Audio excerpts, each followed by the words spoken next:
อัปเดตฝนฟ้าอากาศภาคอีสานประจำวันที่1 พฤศจิกายน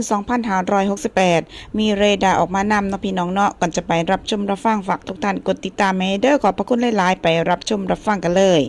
สำหรับลักษณะอากาศทั่วไปบริเวณความกดอากาศสูงหรือมวลอากาศเย็นกำลังอ่อนปกคลุมประเทศไทยตอนบนในขณะที่ร่องมรสุมกำลังแรงพัดผ่านภาคใต้ตอนบนและอ่าวไทยตอนบนประกอบกับมีลมตะวันออกและลมตะวันออกเฉียงใต้พัดปกคลุมภาคเหนือและภาคกลางลักษณะเช่นนี้ก็สิส่งผลให้ภาคอีสาน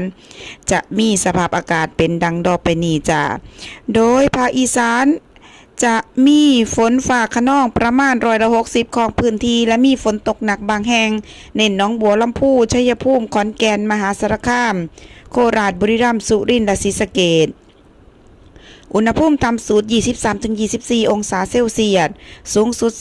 30-33 องศาเซลเซียสบริเวณยอดภูอากาศเย็นถึงหนาวอุณหภูมิต่ำสุด 15-19 องศาเซลเซียสเฮามาเบิ่งในส่วนของเรดาร์ฝนล่าสุดตรวจพอกลุ่มฝนธรรมดากำลังอ่อนถึงปานกลางปกคลุมพื้นที่อำเภอสุวรรณคูหาหน้าว่างหน้ากลางจังหวัดหนองบัวลำพูด้านซ้ายหน้าดวงจังหวัดเลยหนองบัวแดงจังหวัดชัยภูมิสว่างแดนดินกุสุมานโพนหน้าแก้วซองดาวจังหวัดสกลนครศรีสงครามทาอุเทนโพนสวรรค์เมืองปราปากหน้าแก่ถาดพนมจังหวัดนครพนมโพนทองจังหวัดร้อยเอ็ดจ้าอัปเดตให้ในส่วนของเรดาร์ที่2สำหรับเรดาร์ที่2